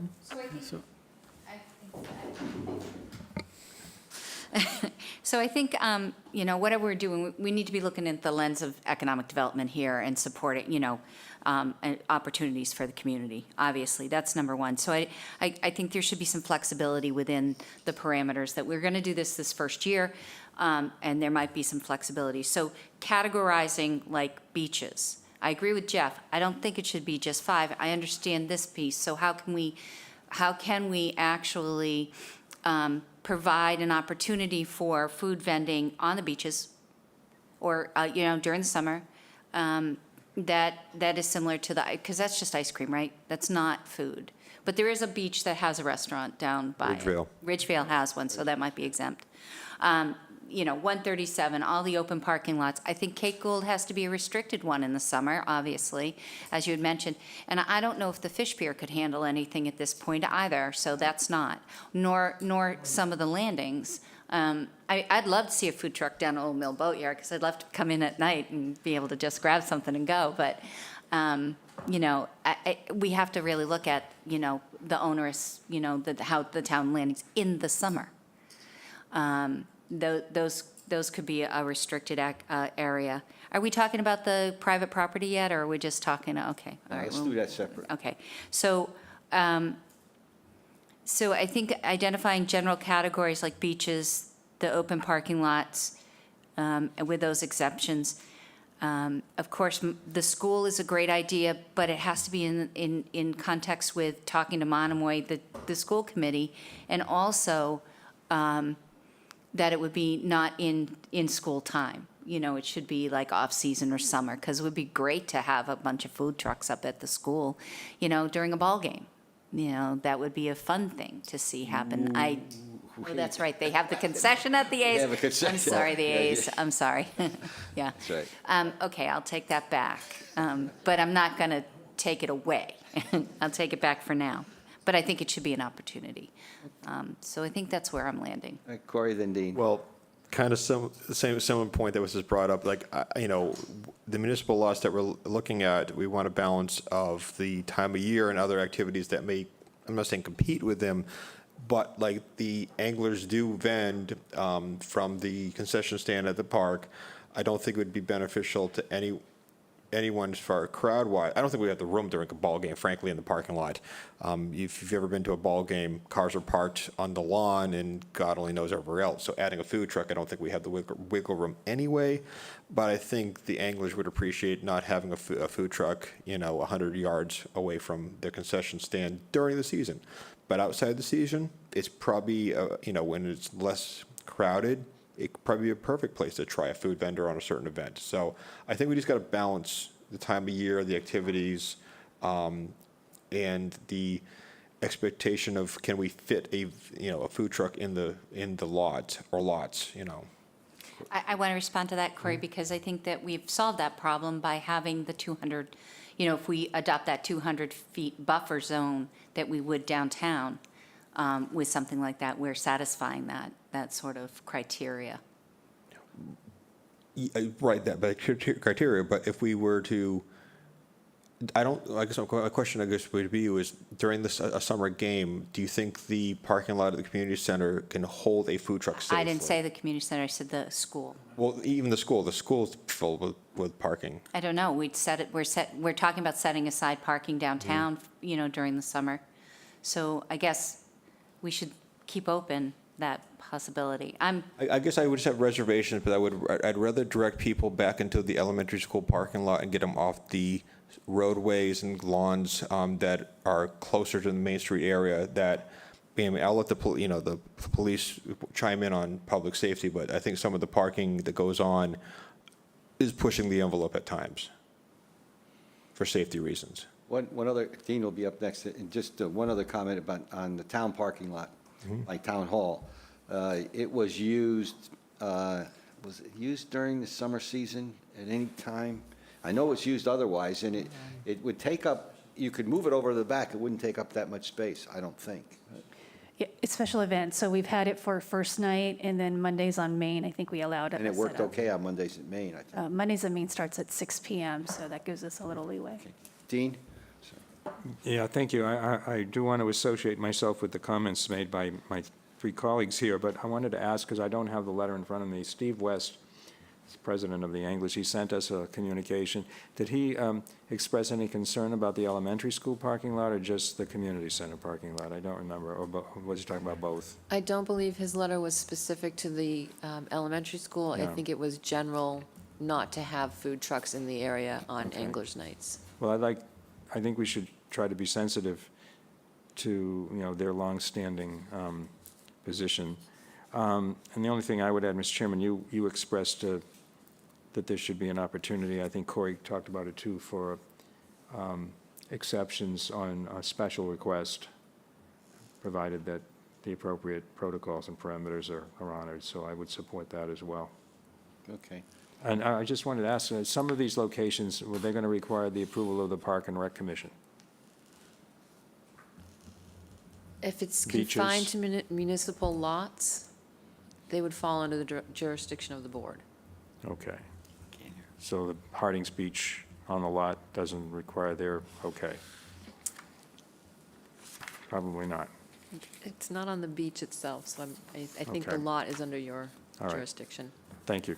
One comment we had during the forum was maybe we should think about not starting large but small, but I don't know how to define that when it comes to parking lots and so forth. It's just a comment. In other words, we could start with just a one or two and then build it up later. I don't know if I like that, but go ahead. I have a question to either Jill or Shawna, and especially in light of the comments made at the beginning of the meeting tonight. If we allow it on the Eldridge lot, now we have a contract with the valet. Is that going to be affected? So will that impact, or could we do it there? We would I agree with the sentiment that there should be a opportunity for mobile vending at that end of the street. I really do think it's important. Yeah, we would just have to look at the agreement, we haven't before the meeting, with Chatham Valet to see if they have exclusive use of the lot or would allow this additional use as approved by the select board. Yeah, they might be amenable to it even if they do have exclusive use. I mean, they're pretty good at parking those cars very efficiently. Yes, and we can, and I know that if we contacted them and asked them, they would get back to us right away, so that's Sure. something that we can consider. If we're taking up spaces for them, they're losing business, and one thing, maybe they'd be amenable. Yeah, That would be one of the food trucks that would have to pay, well, might draw more people to park there, yeah, that's true. more money for Yeah, Chatham. and one of the exceptions could be a private, since we had someone discuss that they would be willing. An Yes, exception yes. could use private property. I said we talk about it separately, but I agree. We down at apparently that have end of one the- or two private areas that are possible at that end of the street, in addition to the lot if we can't use the lot. Okay, thank you. Okay, let's move on to the next one. Are you okay, Shawna? Okay. Depending upon the above decisions, is a buffer zone around a brick and mortar food service business necessary? I think so. I believe that, and I think it should be 200 feet, and anything out of there should be fair game. Okay. Any other comments? Well, the only comment, thank you, Mr. Chairman, the only comment I'll make, if you look at that, I'm not saying I disagree with it, I what you say, Shereen, that the 200 feet buffer rules out a whole lot of locations on Main Street. Yeah. Yeah, but we then allocate certain areas that they could use within that. Okay. All right, okay, Okay. thanks. That makes it, Jeff? I was going to make the same comment that 200 feet would negate a whole bunch of locations, but during those special events, they're grandfathered, or we would give them permission, so they're outside that 200-foot, radius. Okay. We okay? Okay. Should mobile food vending be permitted year-round? Should permits be issued for a year or for in-season and off-season? Let's say May to October or November to April. That's when I had a little discussion, arguing with myself all day, but go ahead. Corey? One second. Sure. And this is kind of flashing in my mind, and I'm trying to run out scenarios if this even makes sense. So we put a buffer for the brick and mortar. What happens if a particular brick and mortar wanted to also offer a food truck? Which they do already. But if they want it right next to their brick and mortar, is it?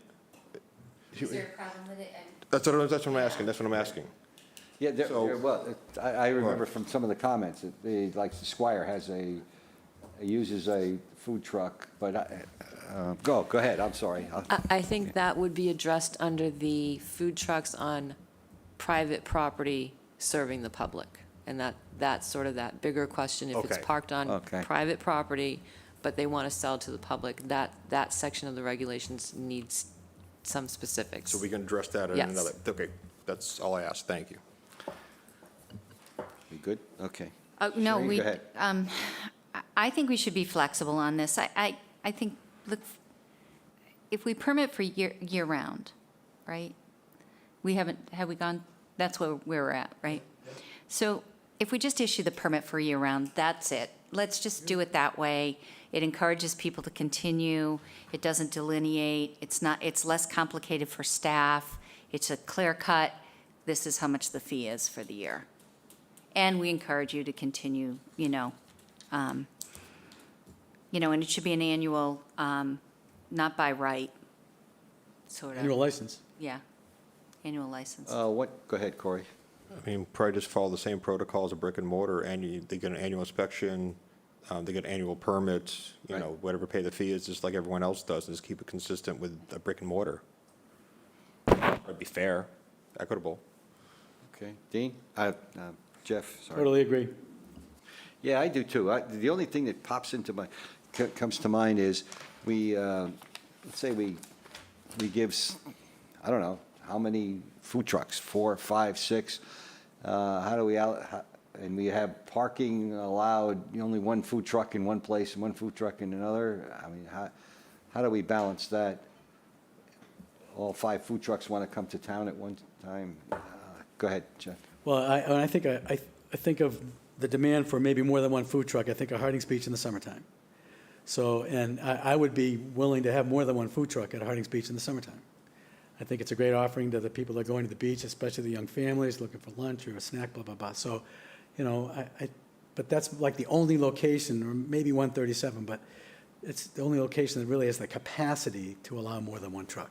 But I would be willing to entertain more than one truck at a Hardings Beach or the Route 137 area. The other question I had, global question, macro question, how many actual food trucks have expressed an interest in serving Chatham and servicing Chatham? There are probably 3 or 4 that I can think of Yeah. that either operate in town or have operated in town for CBI, for special events. Yeah, okay, thanks. I've had a couple But it's not 100, I mean, it's not 10, it's 3 or 4 or 5, okay, thank you. Okay. Dean? So Shauna, it's not as though we should be regulating the number of trucks globally, number of licenses we're going to allow. You certainly can. But do we need It to? can limit it to, if you want to permit 5 trucks a year. I don't know if you want to tie one permit to Route 137, one permit to Hardings Beach, one permit to Oyster Pond, or if you would prefer 5 trucks have permits and then staff calendars, who's going to be where on what particular day. I mean, we can certainly do it that way. What if all 5 want to go to, the Eldridge lot? We would need to specify in the regulations that, The staff would allocate. yeah. Okay. Unless you want it, here's a permit available for Oyster Pond. It's going to be available Monday through Friday or Saturday, whatever days at particular times, and that's your slot, that's your location, that's what that permit's for. But if we didn't do that, would it present a challenge for your office? When you got 3 people all want to go in the same location, and you have to decide. Schedule rooms the same way, so. I would suggest a lottery, like if we think that the beach would be a multiple area or Eldridge would be a multiple area, maybe that's a lottery system that is put together. And that way it's somewhat fair and equitable, not first come, first serve, but that every year there's a lottery system that creates, that you get that. Like if we predict like Hardings Beach would be a choice location, that you get that Monday through whatever, however that's being worked out. Or maybe it's cut into 2, like 4 trucks could have it for the year, and split the days or whatever. Something like that would work. Again, not wanting to complicate it, but to make it be more fair. I mean, I'm sure, there's established businesses already that are eyeing the area, but again, we want, do we want to even look at local preference? I don't even know if that's something we'd like to address in this regulation in any way, or whether that's even something appropriate to do. So anything that's Dean, drafted would certainly be passed through town council to see if it's allowable. Okay. It is allowable, you said? It's not I'd have to competitive? pass it through town council to see if it is. Okay. Dean, and then, I just wanted to add my assent to these permits being year-round. I mean, I think we're trying to encourage participation in this, so the public has a greater opportunity to buy food. So you give someone a year-round license and make it less complicated, as Shireen was yeah, I agree. arguing. Jeff was, then Corey. Yeah, no, in terms of a lottery versus, I would look for some kind of rotation. If more than one truck wanted to be at Hardings Beach, I would think it would be fair to have, 2 trucks one day, 2 trucks another day. I mean, kind of rotate it as fairly as we possibly could, rather than permitting for an entire season. It gives more variety potentially. Yeah. And I frankly would be in favor of a local preference. We've got local businesses that have made investments, and are looking to, to utilize their mobile food trucks. So I would give preference to local businesses. I'd be in favor of that, if it's legal. Corey? I also would like to consider some kind of local preference, allowability, if we can structure that's allowed. And I lost my train of thought on the other thing I was going to say. We were just talking about it. Oh, yes, thank you. So as we're moving through all this discussion, I think we've got to put ourselves in the seat of the potential individual or family that's going to look into this food truck, because it's, these vehicles are significant expenses, so they want to figure out, all right, do I have a season to do it? Do I have a whole year to do it? What's my opening? So now I know how much I want to invest, what I need for staffing, what I need for insurance. So I think we need to be as clear as possible to then allow the potential local vendor to invest into the appropriate equipment to perform this job. So I think that's beneficial. To allow them a year-round permit would be nice. I think it makes more sense because it's more enticing. You're going to get more bang for your investment. So I think that we got to keep in mind as we're going through this. Yeah, I would agree. The business case would probably call for that. Do we have any, that's it. The next one is probably, if an off-season permit is offered, we don't have to talk to that. Since we go with the year-round. How should permit fees be structured? Never mind seasonally or whatever. How and how much? You want us to come up with a number, or I don't even think so. No, I think after the determination that it's an annual permit, it's going to be one fee for the permit for the year. Okay. Any other comments on that one? Jeff? Shauna, do you have an amount in mind, or to kind of mirror what we do with brick and mortar restaurants or anything, or you have a recommendation? Well, our common victualler license, which would be for somebody who does not have a liquor license, it's only $5 for the year. But if somebody, yeah, so I think it would need to be a bit more than that. I'm thinking I would review what other towns are charging and come up with a median suggestion. Corey, then Sheree. I'm going to be the bad guy for saying this because I actually have to pay that $5. I think honestly that fee should be reconsidered and restructured because I almost feel like it's a waste of my paper to write a check or whatever for $5. So I mean, we've humbly received this discounted rate for so long. I don't think it'd be a burden if we bumped it a little bit. So yeah, writing a check for $5 on an annual basis, Sheree? I guess my question is, two things that involve commercial activity in the town are the commercial shellfish permits and the commercial activity from charter boats. What do we charge them to utilize? What are their permits and licensings? I know a commercial shellfish permit is $250. I don't know what what's charged for somebody to use a charter boat, what a charter boat would have to put up to use like Old Mill Boatyard or something like that. And we have mooring fees for commercial activity. I think that they should be in partnership in that. It shouldn't be $50 or $100. They should be in keeping with whatever that other price structure is. And it's not price gouging. It's a fee you pay. So, This leads into the next item, but are we going to charge a fee to a vendor on a private property? I think we probably should. We're giving them permission to do it, but Yeah. let's talk about that when we get to the next item.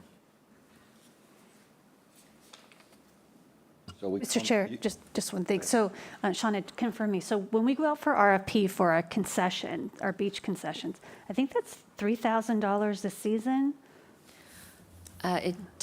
It's proposed by the applicant, so I believe the current contract is for $3,000 for the season. That is strict and exclusive access to our beaches at this point. Right, so for certain hours during the day. to sell ice cream Yes. and water and sodas and things, or just Yes. ice cream? Ice cream, But they're water, not sodas. selling food? They're like- not selling sandwiches Okay. or Okay, that kind of thing. okay, thank Okay, Corey? So question, how would the individuals who have responded to RFPs in the past, who have vended at the beaches, for an example, we're going to now have to reconsider or consider how we want to handle if we open it up to all kinds of food trucks, because then we're not going to be looking for RFPs for some of these vendors. It's going to have to be restructured, right? Correct? So the regulations as drafted, sort of based on Needham, we define roaming as the ice cream trucks. whereas the mobile food vendors would have to be stationary in a particular spot for certain hours, whereas the ice cream shops can roam from place to place. We can change our concession for the beaches to be very specific to the roaming food trucks.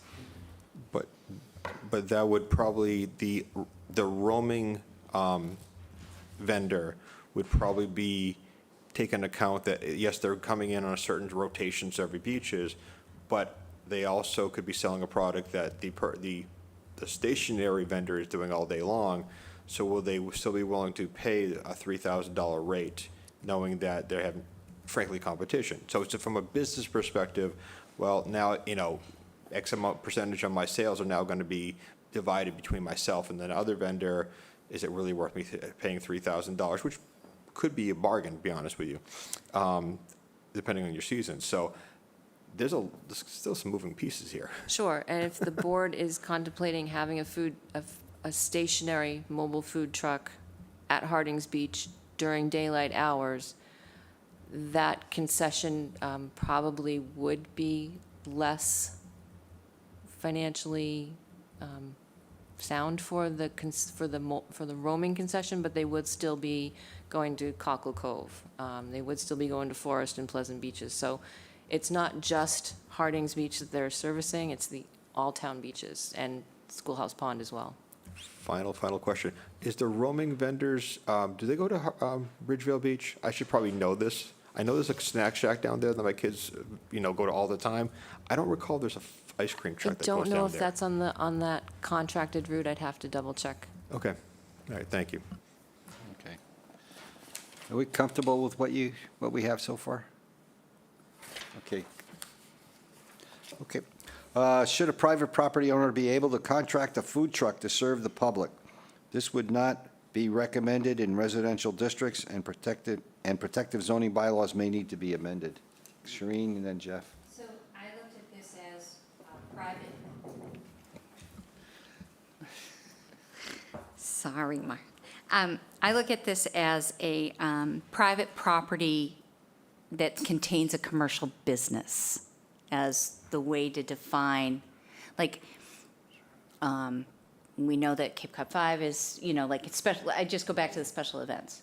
But I'm going to go back to, let's just say during, like, could Cape Fish have a mobile food truck during the ball games, as a private property? Or, at 400 Main, they were interested in having a mobile food truck at their location. That's how I read it. I don't read it as Shireen's going to have one down on, on Ryder, down in River Bay, on her property. I read it like that.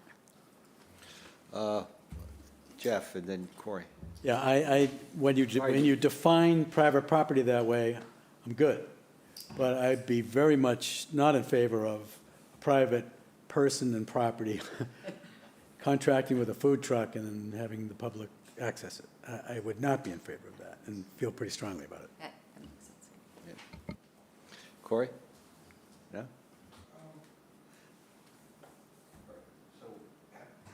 Okay, so we have to have I'm just running Main Street in my head. I'm just trying to think so if it was a business, hardware store, it's a business, got a parking lot, private property, that'd be fine. If it wasn't within a certain. Dimension, right, following everything else. Tailed the cod, private lot, they could do it with the buffer zone criteria and everything else. What about? I guess not. I'm just like running Main Street up and down my head, and beyond that, if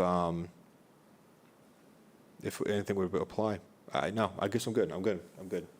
Dean? And then I have a comment, Jeff. Yeah, I agree with the qualification that Shireen articulated, that there has to be a private lot in a commercial business. Can I go back and ask a question that just occurred to me about public lots? So we talked about public lots. We have in mind, like, Stage Harbor Lot, Eldridge Lot. What about the public lot, like at Chase Park? I don't think the neighborhood's going to want to see a food truck on Chase Park, so we have to make sure that we define which lots are are accessible. Thank you.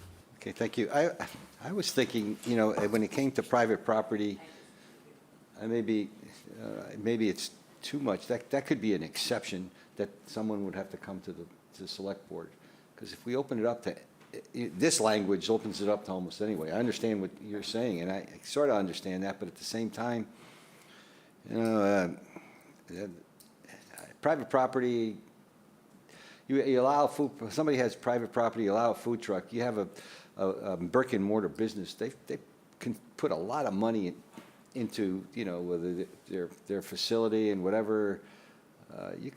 I may be exaggerating a little bit, but I could see little food trucks popping up all over the town, and is that good or is it bad? I don't know. I wouldn't want it to start that way. I mean, at least in general terms. But let me go to Jeff and then back to Dean. Okay. So just picking up on that a bit, Mr. Chairman, I'm more comfortable with this as a year 2 thing. Let's see how we do year 1 with what we're doing elsewhere and see how it goes. See what kind of the demand is for business, private businesses wanting food trucks to serve to the public. I'm comfortable with a private business sort of because they've got general liability insurance, they've got property, I mean, they're insured well, blah, blah, blah. But I want to see how it plays out a little bit before I really get too crazy here. I think it's a year 2 thing. I think it's a year 2. Okay, Dean and then Corey.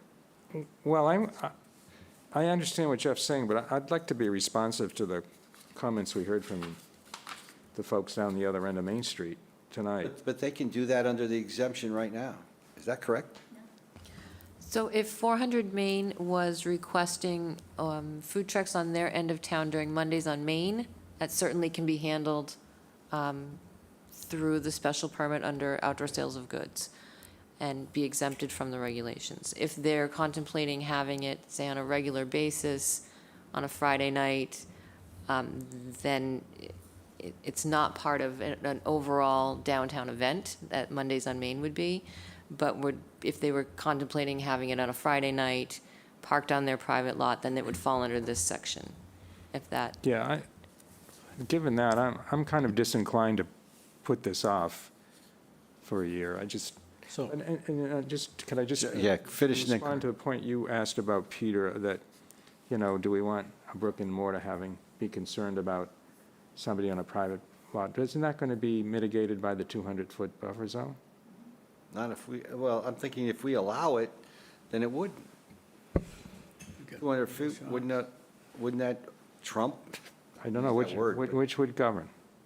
If you had a 200-foot buffer zone, and if you allowed them on private property, and someone within 200 feet of another, sure. With the 200-foot buffer zone, if 400 Main, which has the bagel shop in the building, wanted to do it outside of a special event such as Mondays on Main, it would not be allowed because of that 200-foot buffer zone around the bagel shop. Well, I don't know. I'd be inclined to carve an exception to allow it, but that's just. Okay, Jeff, Corey, and then Shereen. And maybe then, to pick up where Dean was headed, maybe there's a special application, you know, and it's taken under consideration. I don't know. Corey and Shereen. I guess some way that someone, you know, if the bagel shop said it was fine, blah, blah, blah, you know, maybe there's no issue. I would say an exemption with permission of the food service establishment that is within that buffer zone. If the bagel shop said it's fine, I'm not open in the evening, so go ahead. We could make that exception. Yeah, I think the exception would be good. Let's see, who did I have? Corey and then Shereen. Sorry. Two things. One, I forgot about the bagel shop because I know that the landlord said, you know, they're very amenable to that scenario. I'd be curious to see what the bagel shop felt about that, you know, one way or another. I don't know. And I hate to use specifics, but this kind of helps me visualize what we're dealing with. Private property, buffer zones, brick and mortars, everything. And I think this was always kind of a loophole when we dealt with Mondays on Main. The area between the Christian Science Reading Room, Carmine's Pizza, that area, that's private lot. So how would that play out? Because that's been used in different at different times for food vending, Mondays on Main. Slightly different protocol because it wouldn't quite fall into the Mondays on Main package. How would that play out? If it's not part of the Mondays on Main event, Yeah, so just forget Mondays on Main. Just- Okay. So if they that wanted would to be say- under this Right, so private property private property allowed, the 200-foot buffer would not be a factor. with permission of, say, Carmine's. Or the- Carmine's would have to sign off to say it's okay. So who would be the authoritating entity, a tenant or a property owner? So the tenant, I would say, Okay. whoever's licensed as the food service establishment. They would be the entity that we'd have to get sign off from. Right. Okay, no. Oh, okay. Shireen? So I think, we're painting this scenario, and Mr. Chair, you were saying that, we'd have them everywhere. If we look at this as a pilot program, and that we do it and Jeff had said he wanted to scale it back a little bit, but I think maybe we limit it to 15 trucks for the year or something like that. I see Corey's eyes, maybe 10. I don't know. But keep not the trucks, but the licensing to 10 or 15 for the year. The number really, I just think we want to figure out, because there's going to be certain categories that are going to be more desired, where maybe like 137's parking lot by the bike trail is, only one or two entities maybe. So I think we just got to figure out, saying a blanket number, 10, 15, whatever, I don't think all those 10 or 15 are going to want the same area. So we got to figure out how to spread it out, because I think the goal for this is to balance it through the community, to give it different categories opportunities. So, a hard number is just kind of arbitrary to me. I don't know. I don't have a magic number. Dean? Well, as Shauna has mentioned, that there were, 3 or 4 that have expressed an interest thus far. So we don't know what we're going to get. I would say don't put a limit, but maybe let's have a review provision in this policy, so we look at it in another year to see how it worked this season, and then we can always make adjustments. If we want to put a limit, fine, but I don't know that it's necessary. Yeah, I tend to agree. Go ahead, Sean. I would just point out that as they are regulations under the board's authority, you can change them at any time. We could be halfway through July and say, you know what, this just is not working, and we could change up at that point. Mr. Chair, and I agree that that's fine, but I would love to give businesses the notice that this is a review year, and so that they're not baking in a big business plan. Are we comfortable with where we're going on private property? Okay, because I'm not really sure I know which way we're going to go, but maybe I'll see it better on paper once it's there. Okay. Board, have any other questions on it? No. Okay. And then should the provision be included to address the inclusion of mobile food vendors at private one-time events, weddings, birthday parties, et cetera, held on public property? Sounds like we got to the sort of agenda item, not really, but close. But any comments on that? Public events, let's say, What do we do now? Yeah. So right now, the previous applicant this evening from the Monomoy Yacht Club had proposed having a food truck at their Oyster Pond event, and we do not have any regulations in place that would govern that, allow it, permit it in any way, so that they would need to be baked into these regulations. And I agree, the conversation about private events in the community center on other town properties, that's part of a bigger discussion. So I don't know if we would want to remain silent on that for now, until we have the larger conversation and then amend to. But we okayed 2 food trucks for the Witches on the Water tonight. Which is a public event, not a private event. Okay. For- And that's sort yeah. of the distinction. We have the bylaw that allows you to grant a special permit under the outdoor display, outdoor sale of goods. So did the Monomoy people ask for a food truck? They initially proposed it, Initially yes. did. Yes, they did. Harding's Beach has held weddings, weddings that have been there. There have been, the lifeguard competition is held there periodically. Organizations have had things there where they bring their own food and have a barbecue by Harding's Beach, and they delineate the area. If you had a food truck, is that much different? Go ahead. Is it any different than a caterer Yeah. doing an event on public property? And has that occurred? And have we had to permit that? Like if somebody's having, you know, The only reason I bring it up, if you will, is because of the potential for sales to the public, because you're in a public place outside of those at the event. And you know, if there's liability issues for, is it for us? Is it for the food truck? Is it for the person hosting the event that's contracted the truck? I just think that's some of the questions that would need to be answered. so we should probably consider this as case by case as we're doing now, and just hold off on that? You comfortable with that? Yeah, I am. Yes, yeah. Is that's all your bullets? You okay? All right. I think we did okay. Thank We'll have you something very in another much. week? Shauna, say we did well. Come on. Shauna, you did well. Thank you for very putting much. it Well done, together. Shauna. Thank you, Shauna. Okay, next is our open meeting complaint. And it was, and we have a response, and I'll turn it over to Town Yes. Manager. Thank you, Mr. Chair.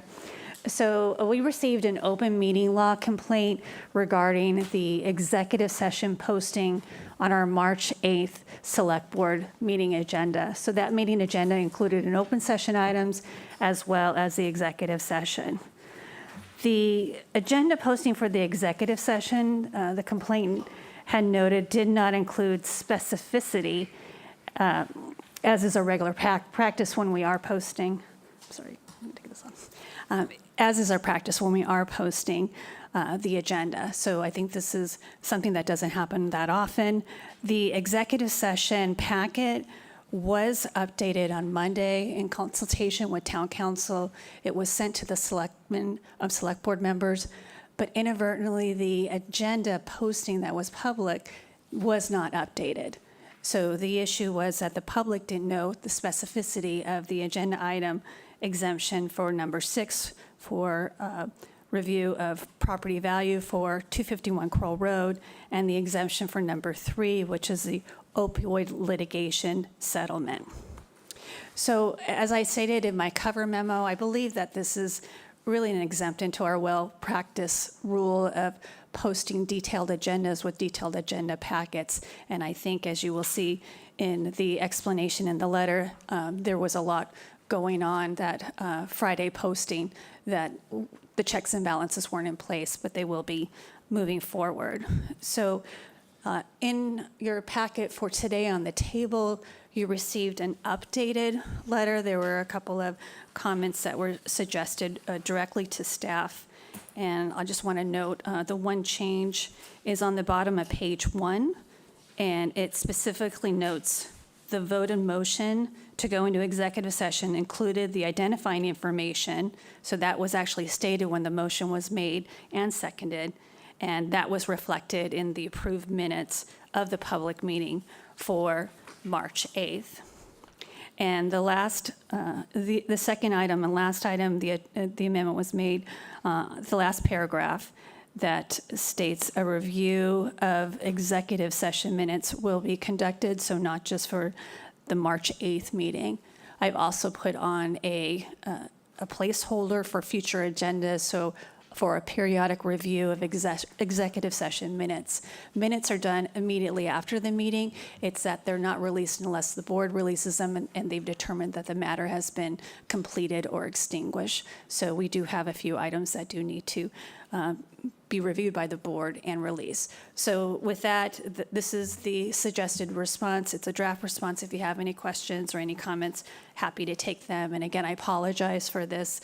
We take a lot of pride in posting agendas accordingly and with detail, and I think this was just a last-minute oversight. Thank you, Jill. Our motion would be to accept the letter. I also, have a certain amount of responsibility. I didn't catch it.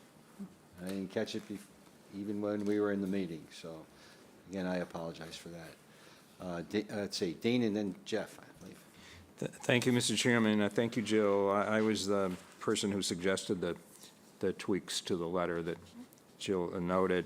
So I was going to offer a motion, but maybe Jeff has a comment Go right first. ahead, Dean. But I wanted to ask Jill, in your recommendation in your memo, you asked that the board acknowledge that the agenda posting for the executive session item did not contain the specificity. Do you want us to include that in the motion?